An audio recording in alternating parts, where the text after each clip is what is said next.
And welcome to this program, ladies and gentlemen. It is my greatest privilege to introduce to you the panel today. We will discuss we will discuss persecution of Christians, even in this land of ours.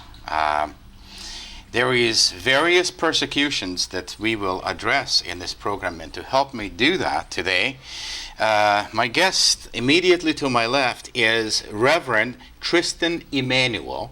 Now, he is an ordained Presbyterian minister and is an executive director of the ECP Center, an advisory organization dedicated to educating, motivating, and mobilizing Christian participation in the public today. And listen, folks, there's going to be a lot of things that we will hear of today. Immediately to his left is Dave Joslin. Now, David, you have met before. David had run for Christian Heritage Party and, both federal and provincial. Family Coalition Party. Family Coalition Party as well. And so he is, you should be familiar with him.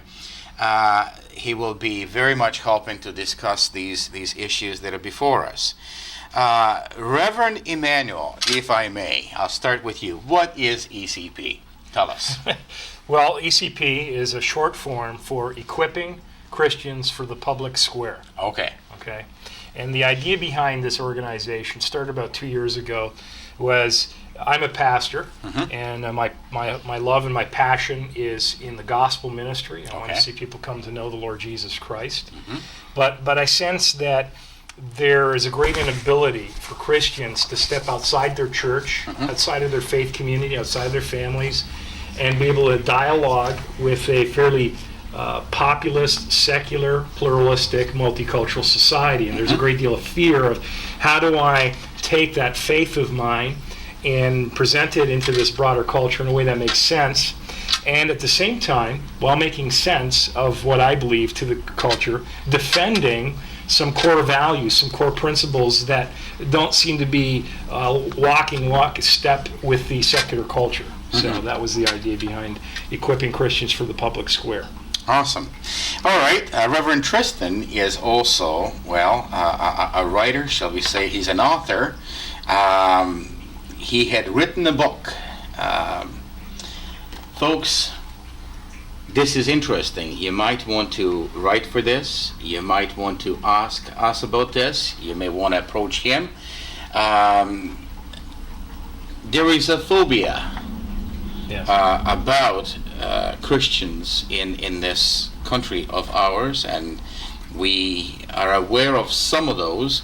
It comes and stands from lack of information, not knowing enough, and certainly most are just dismissing a whole lot of things, not wanting to know more about Christianity. There is a phobia. Yes. And the book I cannot comment on. I wish I had the opportunity to browse through it and learn from the writings of this a little more, but we will get the heart of this from the Reverend and find out what prompted you first to write this. But before I say that, he's also a publisher, and he's published another book. Tell us more, please. Yes. Well, this book is written by an editor friend of mine. His name is Paul Tuns. He works in Toronto. He's been published in a number of cultural journals and newspapers across the country. And it's basically a chronology, a history of Jean Chrétien's prime ministership. Okay. And of course the book is called Jean Chrétien, A Legacy of Scandal. The idea behind the book is to present to Canadians, not just Christians, but Canadians, look, you know what? We get the kind of government we deserve, and is this what we really want down the road for our children's children? So it's a highlighting of basically a man who sought power for the sake of power, not for the sake of edifying his citizens. And that's really the idea of the scandal that he abused this high office the way he did, and the fact that he got away with it. And so it's a documentary book, it's a history book, it's an interesting write-up. It's received quite a lot of very interesting press. So it's out there. May I just mention to the folks that are listening, if you're interested in these books at this point, Jean Chrétien, A Legacy of Scandal, there's the cover there, or Christophobia, my book, The Real Reason Behind Hate Crimes Legislation. You can go online at www.freedompress.ca, and you can get them there. They'll be available in certain bookstores, limited though, but you can get it online right now if you want. Okay. We will be sure to have that website on the screen for you folks. For those of you who did not get it immediately, you will be able to get this website in a show, throughout the show. At any rate, let's proceed, and let me ask you some questions. Christians in this country, there is many forms of persecutions that are taking place in this day and age. Yes. Care to address a few? Yeah, I'm glad you phrased the question that way, because when you tell people there is a form of persecution taking place in Canada, they'll look at you cross-eyed. What are you talking about? This is a democracy. We have a great deal of freedom, comfort. What do you mean by persecution? And so let's explain what we mean. First of all, what I don't mean is what we necessarily generally refer to as persecution in the acute sense. And I'm referring now to what many Christians are experiencing in Sudan. The black Christian indigenous people of the South Sudan are experiencing genuine, what I would call acute, historic persecution. Their lives are at stake, their property is at stake, their churches are being bulldozed on behalf of a very a militant Islamic regime of the north. So I'm not referring to that. What I'm speaking of is a cultural mindset that has sort of entrenched itself in our culture. And it's what I call Christophobia. It is an irrational and visceral reaction against any Christian who really ardently believes in the historic faith and wants to assert that in a gentle demeanor, but assert that in debate, in writing. Let's say you write a letter to the editor, for example. I don't know how many Christians can attest to this experience, where you see something in the newspaper that disturbs you because it's such a violation of what we believe to be moral. So it could be any moral issue. And so you write about it, and you write a letter to the editor explaining, I think this is inappropriate, or this is indecent, or that was immoral. And the response back, either from the paper itself or other letters, rather than dealing with the issue that's presented, it's a visceral attack of you, right? And what are you called? You're called a bigot. You're called intolerant. The big famous one today is you're homophobic. Any name, it's name calling. So this is a cultural mindset that seems to be systemic throughout Canada. Earlier this morning, I was on a radio station not too far away from here, and we had a few callers call in. And it was, again, very evident there. Rather than deal with the issues that was brought forth, I was called intolerant, you see. Now, in and of itself, that's no big deal. But you see, this cultural, irrational mindset is beginning to bear teeth. And it's showing itself in our laws, in the judiciary, in policies the government is putting forward. Case in point, Bill C-250, which was really the impetus behind Christophobia, the real reason behind hate crime legislation. Bill C-250, of course, is a bill that's law right now. And in that law, in the Criminal Code of Canada, the insertion of sexual orientation has been placed in there. And that makes it potentially criminal for someone to assert certain principles, moral principles, natural law arguments, health reasons that might be viewed as denigrating a certain minority group in Canada. And so the point here is, now not only are we going to be subject to irrational comments, but in the laws of Canada now, certain Christians could find themselves facing lawsuits, criminal lawsuits, simply for being historic Christians. And this is in a country that prides itself on being open and tolerant and democratic. I, as a pastor, deeply concerned for the gospel ministry, deeply concerned that our country honor the freedom of religion to promote, came to a point in my ministry where I said, I need to address some of these salient issues and defend the gospel. Well, folks, we will be back with a lot more. Stay tuned. Stay with us.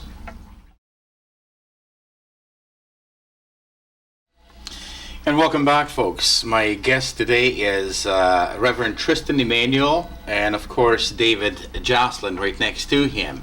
Folks, today we're, sort of getting a feeling and discussing a persecution of Christians globally, but certainly in this country as well. Reverend Emmanuel is preaching in few churches on the subject and has paid a visit to our studios. We're glad to have him here to discuss these issues with you, the viewers.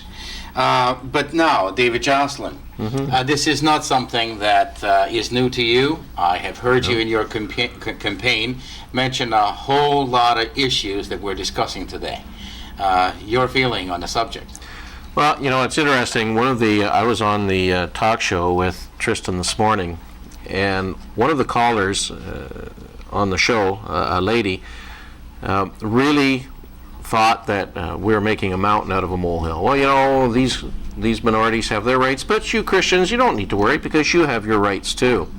Now, we ran out of time on the talk show, but what I would have said to that caller, had we had time, was look at Christians have been hauled before human rights tribunals and the secular courts of our land repeatedly over the last decade, and they have yet to win a case. I mean, we have been told repeatedly. We've been told here in Ontario, we've been told in Saskatchewan, we've been told in British Columbia. The case of Chris Kempling, the teacher in British Columbia, is a very good case in point, or Scott Brocky down in Toronto. You can believe whatever you want inside your home, but or in your church, but don't you dare take what you believe out into the public square. You have no right to practice your beliefs in the public square. It's interesting that only about 2 weeks ago, Immigration Canada told the Canadian Bible Society they were forbidden to give new Canadian citizens a Bible, something they've been doing for decades. Because, and this is interesting, because Immigration Canada, it violates the principle that Canada is a secular state. Back during the last election, I made the claim for the first time in the Goderich All Candidates meeting when I ran for the CHP that since the time of Lester B. Pearson, at least, the Liberal Party of Canada has been pursuing the goal of turning Canada into a secular socialist state modeled after Sweden. And here now we have an arm of the government, Immigration Canada, openly stating Canada is a secular state. Now, I have to point out that there has never been in the 20th century, nor is there now in the beginning of the 21st century, an admittedly secular state that has been friendly toward Christians. Christians need to wake up and realize that persecution and disdain toward Christians is a real phenomena. It's growing. As Tristan said, the laws, the tribunals, they're all beginning to bear teeth. For the very first time in its history, Richard Wurmbrand's magazine and his organization, Voice of the Martyrs, in a recent issue, devoted part of that issue toward persecution of Christians in Canada for the very first time. If I may interject here briefly to comment to what David said, I think it's very important that the audience, the listening audience, the viewing audience, understands that secularism, what we mean by secularism is secular humanism, and what that means is that secularism is itself a religion. You see, that's the interesting thing here. It's one religion dictating to another religion under the guise that it's neutral and open-minded. But it's not. You see, that's the fallacy here. That's why we're saying, wait a minute, this is a problem. It's not like they're saying we want balance or equal time. You Christians can hand out your Bibles to immigrants, and we'll get the Muslims to hand out their Quran and things like that, and we'll hand out our secularist manifesto. No, that's not it. It's we don't want any religious education. We don't want any religious tracts handing out to the immigrants. But we'll make sure they become humanists, you see? And the reason I say that is because it was a little while ago that the Supreme Court of the United States, and I forget what year it was and what the ruling was, stated very clearly and unequivocally that secular humanism is a religion. It is a religion of man-centeredness, that all of reality, all of the major core issues of human endeavor and concern center themselves in man, in man's feeling, in man's thoughts, in man's desires. And that's religious. Though they may not have a building they go to once a week, it's still religious. And it has a moral system. It has a judiciary, it has a priesthood. The judiciary, it is effectively legislating its own doctrinal precepts. And so this is what is such an affront. Under the guise of neutrality, under the guise of balance, they're dictating to us now that, well, you can't enter into the public square and bring your Christianity to it and contribute. No, we don't want that. And then they've convinced everybody that they themselves, as secularists, are not religious. So that's just too deceptive. Let's get to the heart of this, some of these things, and let's go into municipalities, communities, and schools, and let's talk about issues that have plagued the society. Something has taken place. In municipalities, in schools, decision came by to take the prayer out of schools, take the Bible out of schools, take the teaching, take everything, strip the school of religion, period. Yes. A legislature, same thing has taken place. Let's not pray. Let's not read the scriptures. Let's not do nothing that is religious. As you will put out, somehow,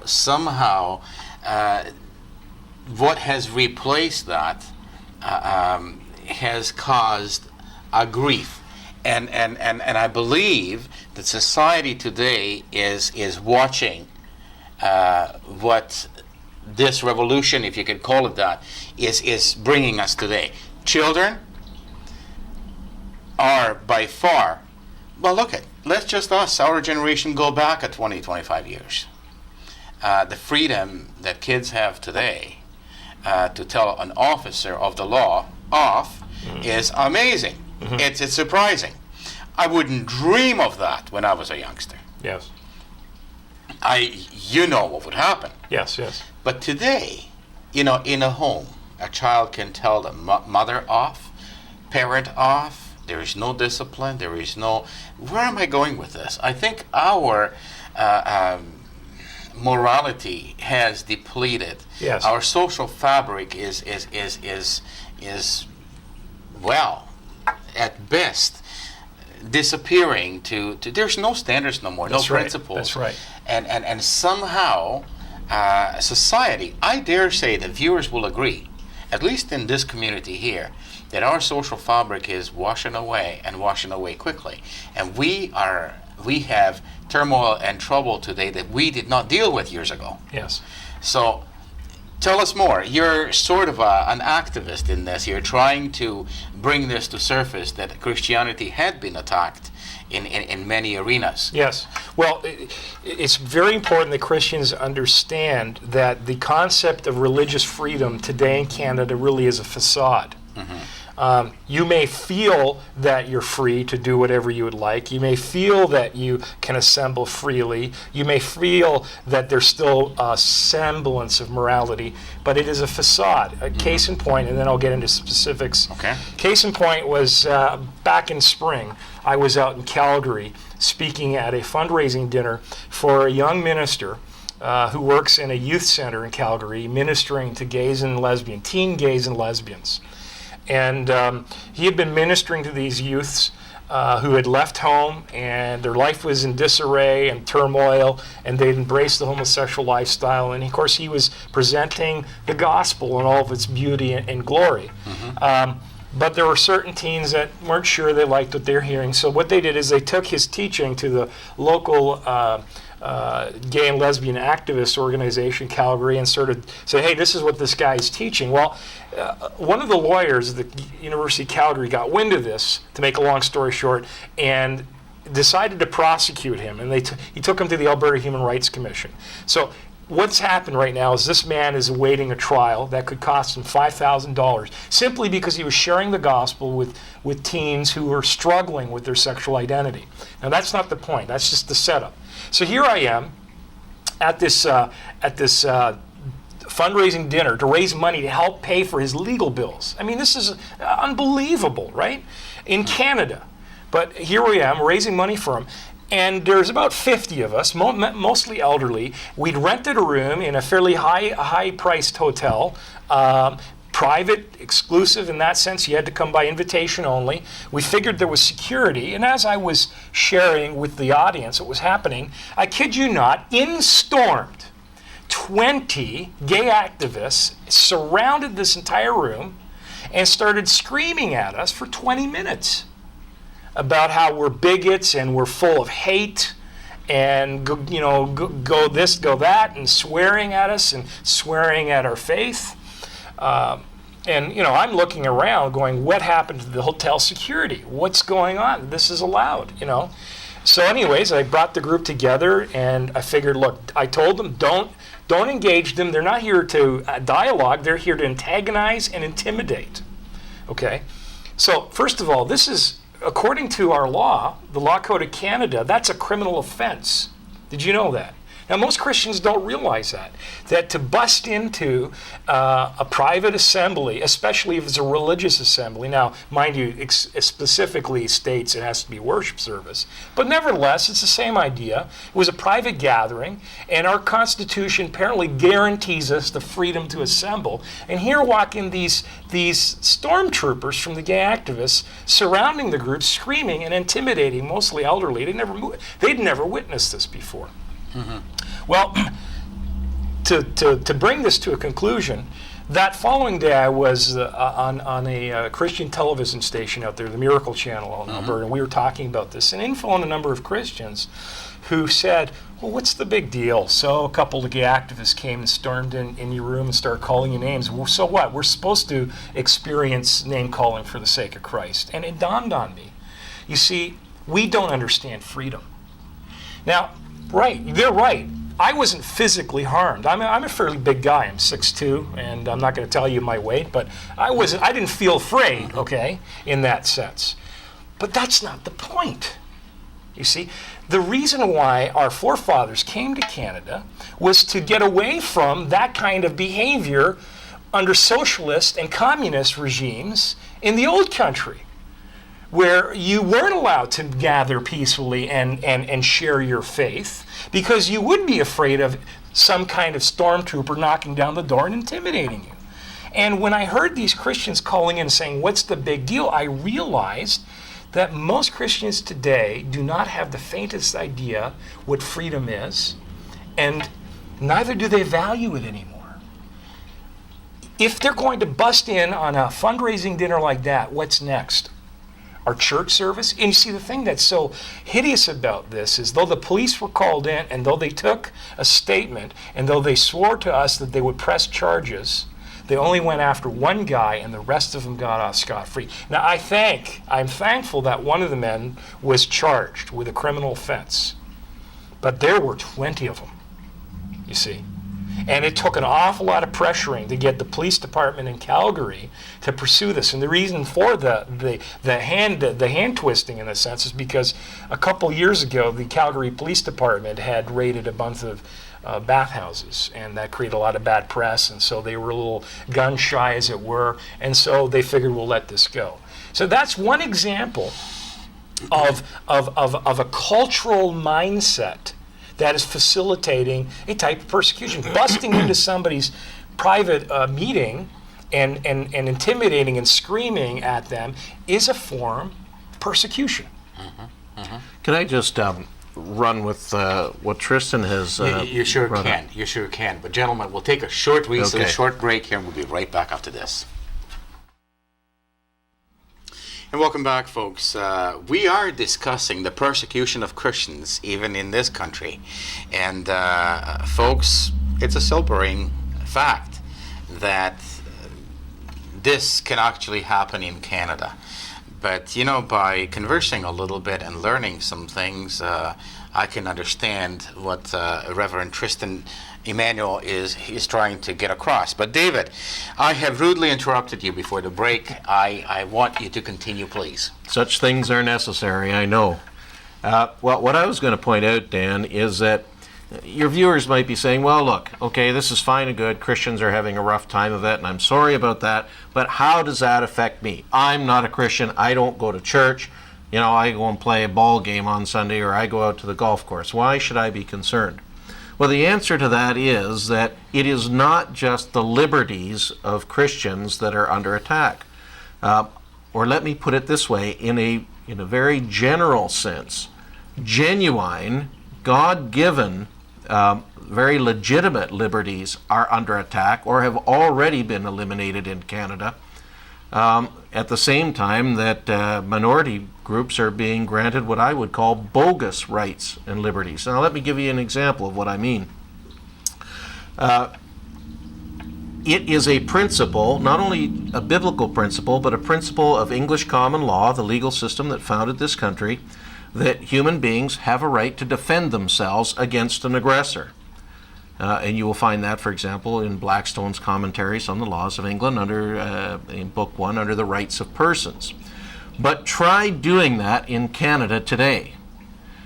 Try, for example, carrying a pocket knife in your pocket, just a little pocket knife, for the one and only purpose of protecting yourself in case of aggression.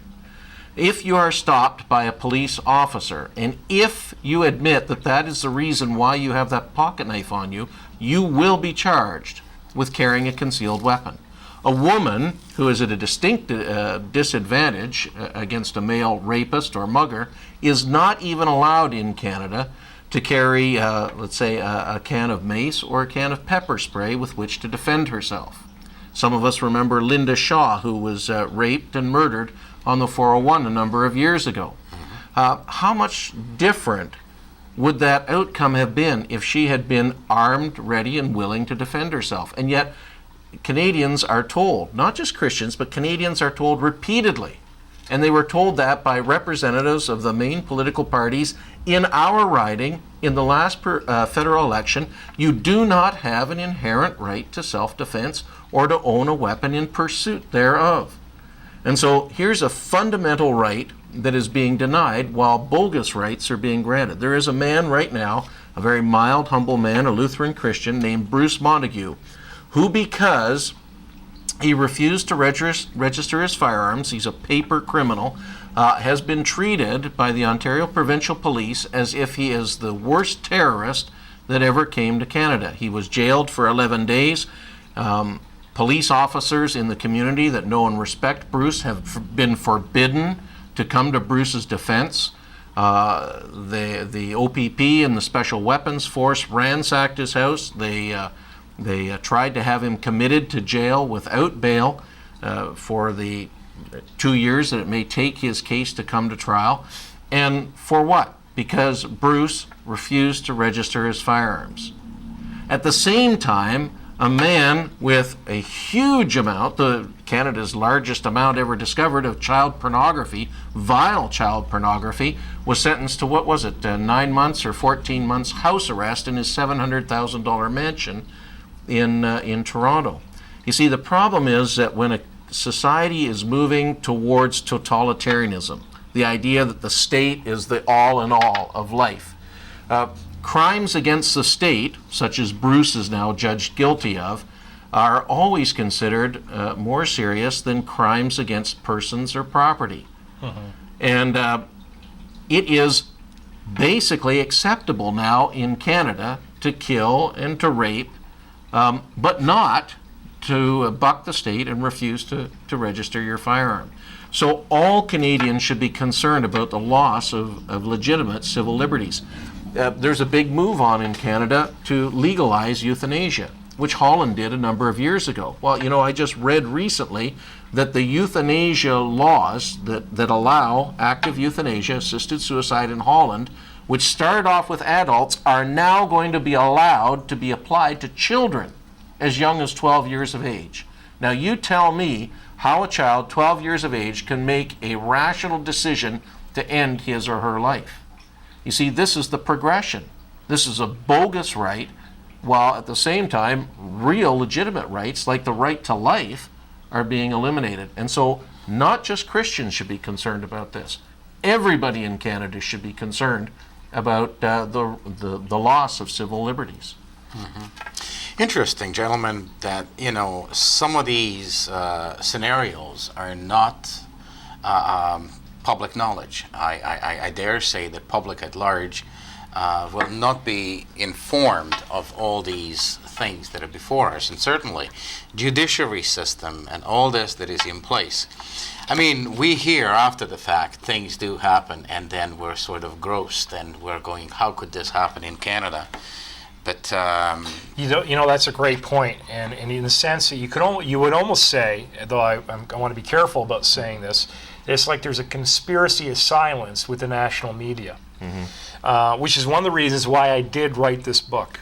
And in chapter 7, in fact, of this book, chapter 7 or chapter 9, I believe, chapter 9, I talk about and list chronologically the major human rights and criminal court cases that have taken place over a decade against Christians on very basic things. I talk about Hugh Owens in Saskatchewan and how he was taken to the Human Rights Commission, how he was fined and lost his case simply because he published an advertising in the Saskatoon Star-Phoenix to coincide with Gay Pride Week to sort of balance the scale of public opinion on that matter, and then eventually how that issue was bumped up to the Queen's Court, Saskatchewan, and one of the justices there indicated that Hugh Owens, simply because he said homosexuality is a sin, and listed a number of Bible references, was committing a hate crime.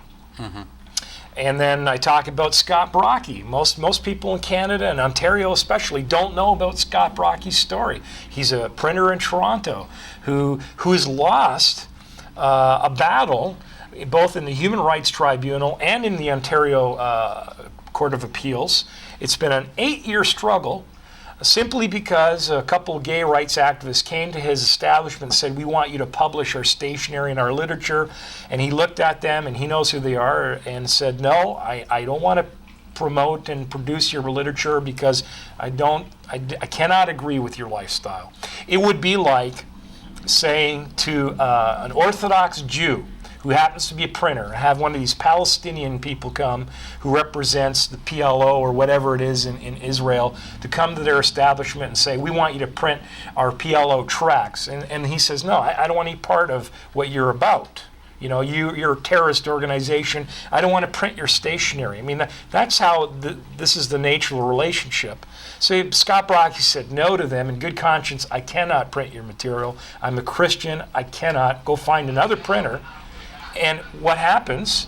He gets taken to court. 8 years later, we're looking at $170,000 in legal fees, including having to pay for his lawyers, having to pay for their lawyers, and having to pay the Human Rights Tribunal $5,000, simply for conscience sake.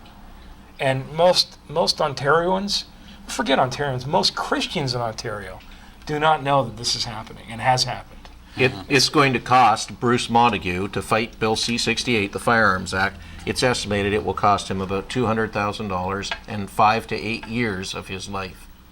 Jim Pankow, or Pankow, I guess is how you pronounce it, who's an MP in Ottawa, has openly stated, some of his speech is controversial, but he has openly stated that the way we treat natives or aboriginals is wrong. that it turns them into perpetual dependence. For saying that, he as a parliamentarian has been taken to task by the Canadian Human Rights Commission. And if he loses, it will mean that even MPs may not speak with freedom if it's going to offend some politically correct group. And that's why I say, Canadians, whether you're Christian or non-Christian, you ought to be worried about this trend. There are a lot of Canadians who would probably say I'm not a Christian, but who still believe in disciplining their children up to and including spanking. And yet clearly the Children's Aid Society in Ontario is completely against that, even though Canadians are allowed to do that. And there's legally. constantly a push to criminalize it. Yeah. But I just wanted to bring back to a statement you made earlier, and that was what is undergirding this erosion of morality and freedom in our country. And so you notice here you've been talking about general erosion of freedoms for all Canadians. I'm focusing specifically on erosion of freedoms for Christians that we once had as a result of a legal structure that was in place prior to, let's say, the coming of the Charter of Rights, when Trudeau introduced that. Now, what's important to understand is prior to the Charter of Rights, what informed our law structure were Christian values, Christian morality. The Canadian Law Code was based on the BNA Act, which is based on English common law, which is based on a Christian moral system, Christian law. With the coming of Trudeau and the coming of the Charter of Rights and Freedoms, what we had is the systematic reorganization of the Criminal Code of Canada, which once had a very Christian view of society, and what has replaced that now is a humanistic view. So now this is where it gets very interesting, okay? Because all laws, ultimately, when you break them all down, all laws represent morality of some sort, and all morality represents a religious foundation. That's right. And so what we have here is a completely reorientation of our culture from a predominantly Christian culture. I'm not saying that everybody was, shall we say, born-again believer, which is the lingo amongst many believing Christians, but we had a Christian culture with a Christian view of right and wrong and an understanding of absolute. This is absolutely right, this is absolutely wrong. That has been completely replaced now with a humanistic reinterpretation of what is right and what is wrong. And what reigns supreme in a humanistic interpretation of what right and wrong is relativism. Everything is relative, and yet everybody realizes you can't operate on a relativistic scheme, right? Somebody ultimately has to dictate at some point. Yeah, we all have our opinions and everybody has their view of right and wrong, but ultimately, in order for society to cohesively exist, somebody's got to say this is right and this is wrong. And this is where the government now has stepped in and sort of replaced the church. The church prior to Trudeau preached the gospel, preached right and wrong, morality. That was part of the job of the church, to teach morality. That has been completely taken out now. And here the state now starts dictating morality, and under the guise of human rights. And this is very important. So here's the crux of the matter. Christians are constantly told, well, you can't bring your religion into this, and you can't just act unilaterally, and you can't insist that I submit to your doctrine just because you say the Bible says so, right? You've heard that kind of lingo, right? Well, the same is true, though, for humanists. Who says that their laws are absolutely right? By what authority do they mandate these rights universally that applies to all people? It is an arbitrary, bureaucratic imposition that they've done. And unfortunately, I do put a lot of blame in the church. Because we've backed away. We've said, yeah, you're right. We'll let you do this. We'll let you rewrite culture. We won't stand up and oppose it. We'll let you do these things. And this is one of the reasons why I, as a Presbyterian pastor, said, yeah, I love the gospel ministry, but wait a minute, somebody's got to stand and defend the old system and say the old system is what made Canada great. The old system made the U.S. great, not that these nations were perfect. What's now happening under the guise of human rights and multiculturalism is a disintegration of cohesion and social stability and structure. And somebody's got to say something. And that's what I'm doing. The thing to point out, too, you want to take a break, don't you? Yes, I do. Okay, I'll just quickly. The thing to point out, too, is that when a society's when a worldview that undergirds a particular society begins to fall apart, it is replaced with a competing worldview. But in the meantime, there is social disintegration, and people were not built to live, at least not for very long, in a state of moral and political anarchy where everybody does what is right in his own eyes. The verdict of history is that when one worldview is in the process of being replaced by another worldview, or when one worldview disintegrates, and you end up with an increasing amount of civil and moral anarchy, which is what we have in Canada today, especially in our bigger cities. In order for society to continue to exist at all, what often happens is a formerly democratic or republican form of government is replaced with a very authoritative, even totalitarian one. That happened in Weimar Germany in the 1920s. The weak socialistic welfare state government of Weimar Germany was replaced with the totalitarian Nazi regime. It happened in Rome, in ancient Rome. When the republic deteriorated, it was replaced with empire and the Caesars, many of whom were not only moral degenerates, but viciously persecuted Christians. Yeah, I guess I could say a thing or two on that, but I better hold and not say nothing here. Gentlemen, we'll take a last break. We'll be right back.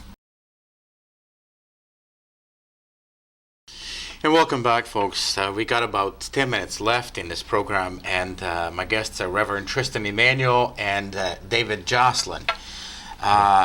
Gentlemen, we're talking about persecution of Christians, and we're quickly learning of various forms of persecutions. We're looking at laws and integrity of laws and judiciary system, and all this being based on Judeo-Christian principles, and all these things are well, Christians feel invaded in many times. Probably I could use maybe harsher words, but how did all this start? I mean, David, I'll go to you. You were talking about the church, and Reverend mentioned, church is to blame. Well, I think that's right. The church is to be the conscience of society. It's not to run the state, but it is certainly to inform the state. Mm-hmm. And Christians used to be in the forefront of caring for the sick and the feeble in society.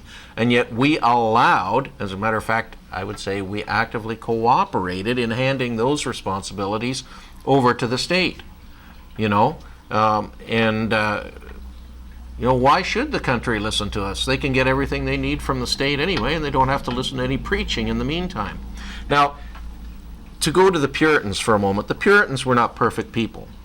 But one thing they were masters at was the application of the moral law as summarized in the Old and New Testament, or in the Decalogue, the Ten Commandments. And there exists a 6-volume set of sermons called Exercises at Cripplegate Chapel, which consists solely of Puritan sermons applying the moral law to every area of life. The Puritans were masters of that. By contrast, today, many evangelical churches are completely averse, because they've swallowed a heresy called dispensationalism, towards any kind of law at all. That was the Old Testament. Now we're under the age of grace. And even churches which still believe in the validity of the law, when they do preach on the Ten Commandments, preach on it in such a shallow manner that it really doesn't help anybody at all, or seek to or serve to inform the conscience of the Christians who are living to it. For example, a minister might preach on the 8th commandment, thou shalt not steal, and about as deep as it ever gets in many churches, which still do preach on the commandments, is don't go up to your neighbor, stick a gun in his face, and take his wallet. Well, yeah, I think we know that already. But what about all the tricky ways that people can steal from their neighbors, as the Heidelberg Catechism puts it? Or what about that whole list that you'll find in the Westminster Larger Catechism of ways in which we can unjustly gain the goods of other people? You know, you don't hear anything about that preached from our pulpit. And the churches have stopped applying the law to every area of life. And so many Christians end up just going with the flow because they don't know any better anyway. You make some very good points. I would want to offer to the listenership or the viewing audience, because not everyone's going to be familiar with some of the issues you brought up. Like I'm sure there are plenty of Christians who don't even know what the Westminster Confession of Faith is, or the Heidelberg Catechism, or even like something like dispensationalism. But in line with what you're saying, because the point is very valid, I think what we need to understand is that modern Christians today have accepted a radical division between Christ and politics, between the gospel ministry and being civic-minded. And this division cannot be reconciled in the minds of most Christians. So that to them, Christianity is only what I do in my church, within between the four walls of my church, and possibly in my heart. But it doesn't go beyond there, you see? I don't take my Christianity outside of my church, and I don't take it outside of my own personal, private heart life, my devotion life. Christianity to the most Christians today is irrelevant for the public square, you see? Which is why I came up with equipping Christians for the public square. Because I believe that Christians need to be in the public square as Christians, you see? So the point is, I believe the scriptures teach, the apostolic tradition, if I may not coin a term, but use that phrase, is that Paul, although he recognized that there is a separation, this is not a categorical separation. This is not a wedge that says the state and church have nothing whatsoever to do with each other. Interestingly enough, Paul, from prison, writes to Timothy at the end of his apostolic ministry, as he's waiting Emperor Nero's audience and what we now know as his eventual death. He writes to Timothy and he says, Timothy, I want you to instruct your fledgling churches in Asia Minor in that very hostile world. I want you to tell them to pray for the countrymen, and especially for the kings and all those who are in authority, that we might be able to live a quiet and peaceful life in all godliness and reverence. For this is good and acceptable in the sight of the Lord, good and acceptable in the sight of God. For God desires that all men might come to know Jesus Christ as their Savior. Now, let me just quickly highlight some beauty in that text, because we often gloss it over. But really what you begin to see here is in this later stage in the life of Paul is a view of his understanding of the nature of the relationship between church and state. What I mean is this. Paul, though he was being persecuted, understood and was willing to accept this, he was willing to die for his Lord and Savior, recognized that persecution is not ideal. In other words, he believes that good government is good for the church. A government interested in restoring peace to its citizens, restoring law and order, is a good thing for the church, because when a government does that, when a government is interested in being moral and governing its people under a rubric of morality, that creates an environment that facilitates the advancement of the gospel, you see? Exactly. So this is, he says, I want you to pray for your countrymen, supplicate, prayers, thanksgiving be made for all men, and especially for kings. The point is, pray for the kings, pray for those leaders, pray for sound and good government, so that you can live at peace with your fellow countrymen in reverence and in decency. And you see, today Christians who are in the workforce, if they are out and out Christians, Royal Bank of Canada, case in point. Royal Bank of Canada has now decided to come out full-fledged in support of gay rights, sexual diversity programs, and is encouraging all their employees across Canada and anywhere else they have holdings to put up these pink triangle flags on their desks that indicate they support gay, lesbian rights, and are all in favor of all of this permeation of sexual preference agenda. And those who don't fall in line, the understated line is they'll be disciplined. Imagine you're a Christian working for the Royal Bank of Canada, and you get this propaganda that says you need to support, you need to fall in line, and you say, no, I don't want to. I can't for conscience sake. Well, we can envision now a situation where plenty of Christians are going to see that they have to lose their job. You see, we have a situation in Canada where you cannot live as a Christian in reverence and integrity of conscience. Because when you do, like the Scott Brockies of Canada, like the Hewons, which I document in this book, you'll be subject to some kind of state persecution. Mm-hmm. We as Christians, if we do believe the gospel is the liberty for all. See, Paul says, pray for good government so the church can do its job in peace. It can preach the gospel freely without fear of suppression and repression from the state. That's what he's saying to Timothy. We need to start praying for sound, godly government, moral government. And with the freedoms that we have in place, we need to start electing members to Parliament who are going to fight for soundness in society rather than to become puppets of politically correct speech. And that's where I'm at. Well, we've got about a minute and a half left of this program. I'm going to ask you to summarize one thing. We've talked a lot about a separation of church and state. Or shall we maybe recall and maybe say this? How about a relationship between church and state? What is it? A separation or a relationship that should be looked at? Based on what you've just said, there is a lot of things to consider. Take it from there. You got about 1.5 minutes. Okay, very quickly. I do believe in the institutional separation of church and state. The state's business is to be concerned with justice and the execution of justice. You know, punishing criminals, defending the innocent, making sure there's peace and stability, and that's its job. That's what it was commissioned to. Romans chapter 13. The church's job is to preach the gospel, to be the moral conscience, as you said, but for primarily preach the gospel, point people to Jesus. He's the only ultimate answer. You know, government can't solve our problems. Jesus can. Mm-hmm. But these are not mutually exclusive institutions. They can work together in harmony if they want to, and if the citizenry of a country wants them to. That is, the state, as I said, can create an environment where the church doesn't need to be afraid for preaching the gospel. You could be a street preacher. In Toronto right now, it's illegal to stand on a street corner and preach Jesus Christ and hand out tracts. You could be fined by the municipal government of Toronto. That is illegal. Well, what I envision and pray for one day down the road is a time when the church you could have street preachers sharing Jesus and without fear of suppression or some kind of penalty or fine.